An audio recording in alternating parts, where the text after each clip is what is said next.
ارے ہولے تمہاری قسمت خراب ہے،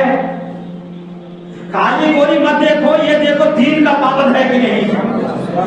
میں تو یہ کہتا ہوں کہ رشتہ جب دیکھنے کے لیے ہم لوگ جاتے ہیں نا، جب لڑکی والے پوچھتے ہیں لڑکا کیا کرتا ہے، لڑکا کون سا کام کرتا ہے، میں تو یہ کہتا ہوں اگر لڑکی والا پوچھنا شروع کر دے کہ بچہ نماز پڑھتا ہے یا نہیں پڑھتا ہے تو یہ بھی رشتہ مشکل ہو جائے گا، یہ بھی رشتہ مشکل ہو جائے گا۔ اللہ ماشاءاللہ، میں سب کو بتا نہیں رہا، یہ بھی رشتہ مشکل ہو جائے گا اگر بچے والے پوچھنا شروع کر دے تمہارا بچہ نماز پڑھتا ہے کیا، آپ جھوٹ بولنا پڑتا، جھوٹ بولنا پڑتا دیکھو، لیکن قانون میں ایسا نہیں، قانون میں ایسا نہیں ہے، پوچھو کرو، اگر پوچھ لیے تو جو رشتہ لے کر کے جاتا ہے نا ان کی بھی حالت خراب رہتی، یہ کیسے گھر میں آ گئے باپ۔ یا سندور کے بازو ایک معاملہ ہوا ایسا، سندور کے بازو ہے، ہمارے محلے والے گئے تھے، کون کہتے نام نہیں بولتا، گئے تھے، کہتے جا کر کے لڑکی والے کو بلائے، بات کرے، مٹھائے، سب کچھ کرے، لیکن قربان جب اس فیملی پہ وہ کیا بولے معلوم ہے، ہماری بچی 5 وقت کی نماز پڑھتی ہے، تمہارا بچہ پڑھتا ہے کیا؟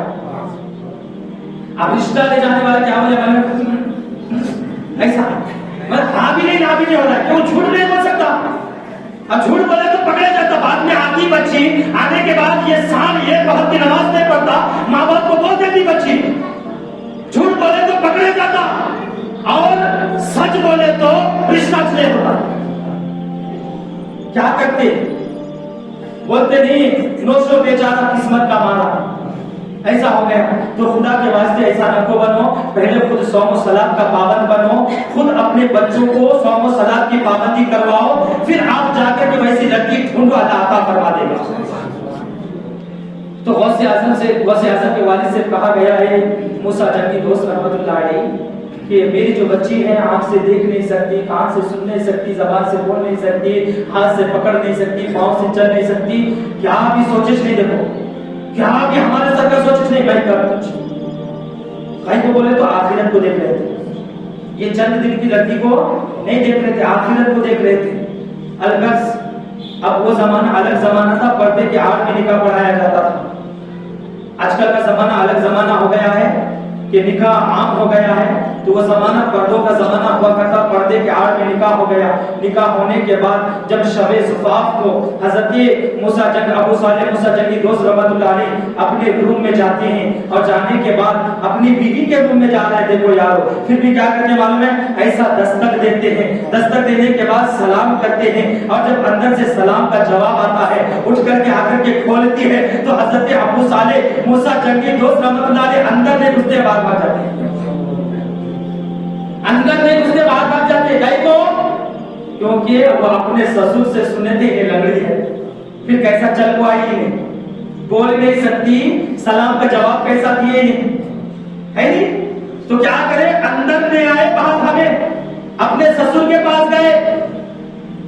جانے کے بعد کہنے لگے کہ میں کسی غلط روم میں چلا گیا ہے، وہ کسی اور لڑکی کا روم ہے، وہ میرا روم نہیں ہے، کیونکہ اس کے اندر سے سلام کا جواب بھی آیا ہے اور لڑکی آ کر کے دروازہ بھی کھولی ہے، لہٰذا وہ میری بیوی کا روم نہیں ہے۔ حضرت موسیٰ جنگی دوست رحمۃ اللہ علیہ کے سسر مسکراتے ہیں اور مسکرا کر کے فرماتے ہیں کہ میں نے جو بتایا تھا وہ صحیح ہے، لیکن تم نے بھی جو دیکھا ہے وہ بھی صحیح ہے۔ کیا بات ہے، میں نے جو بتایا وہ بھی صحیح ہے، اور تم نے جو دیکھا وہی صحیح ہے، وہ بھی صحیح ہے، اور جس کو تم نے دیکھا وہی تیری بیوی ہے۔ سمجھ میں نہیں آیا معاملہ۔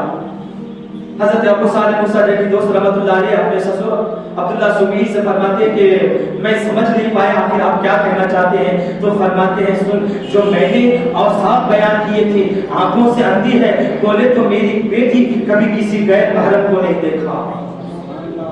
کسی غیر محرم کی طرف نگاہ نہیں کیا، میری بچی کانوں سے بہری اس لیے ہے کہ میری بچی نے کبھی غلط بات نہیں سنی. زبان سے معذور اس لیے ہے, گونگی اس لیے ہے کہ میری بچی کی زبان سے اب تک کوئی غلط بات نہیں نکلی. میری بچی کے ہاتھ پاؤں سے معذور میں نے اس لیے کہا ہے کہ میرے بچی کے ہاتھ آج تک کسی غلط چیز کو نہیں پکڑے, اور میرے بچی کے جو پیر لگڑے میں نے بولے تھے وہ اس لیے بولا تھا کہ میری بچی کو میں نے چھوٹے سے لے کر کے, بچپن سے لے کر کے اب تک بڑی کیا ہے میں نے, اور کرنے کے بعد میں نے میری بچی کے قدموں کو دیکھا ہے کہ میری بچی کا قدم کبھی غلط کی طرف بڑھا ہی نہیں ہے. اتنا پیارا ہوگا وہ منظر. حضرت ابو صالح موسیٰ جنگی دوست رحمت اللہ علیہ کیا کرتے ہیں معلوم ہے, فوراً سجدے میں چلے جاتے ہیں, فوراً سجدے میں چلے جاتے ہیں, اور سجدے میں جانے کے بعد کیا کرتے ہیں معلوم ہے, رب کا شکر ادا کرتے ہیں. کیا بول کے معلوم ہے, اے اللہ میرے دل میں جیسی چاہت تھی تو نے عطا فرما دیا,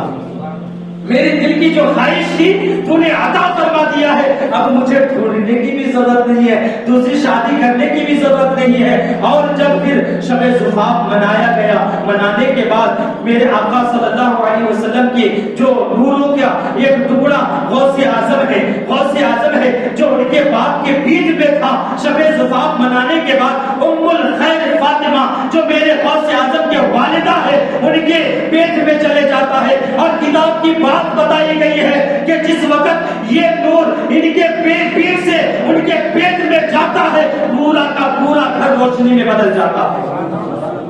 پورا گھر اجالا ہو جاتا ہے. پھر حضرت غوث اعظم رضی اللہ تعالی عنہ ماں کے پیٹ میں پروان چڑھتے ہیں, ماں کے پیٹ میں پروان چڑھتے ہیں. وقت گزرتا جاتا ہے, وقت گزرتا جاتا ہے. بتایا گیا ہے کہ پیٹ میں حرکتیں ہونا شروع ہوئے.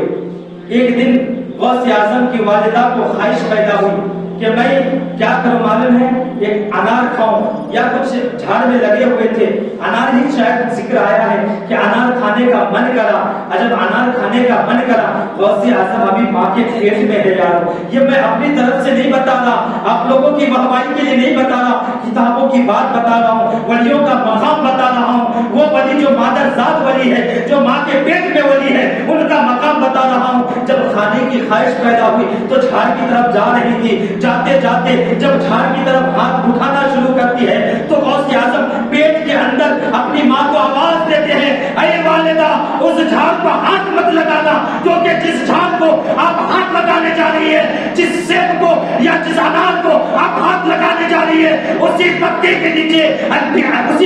نیچے ایک بچھو بیٹھا ہوا ہے جو آپ کو ڈنک مارنے کے لیے تیار ہے. ایک بچھو بیٹھا ہوا ہے جو ڈنک مارنے کے لیے تیار ہے. غوث اعظم ماں کے پیٹ میں ہے, ابھی دنیا میں آیا ہی نہیں, دنیا کی چیزوں کو دیکھ رہے ہیں, اس جھاڑ پہ بیٹھے سو بچھی کو بھی دیکھ رہے ہیں,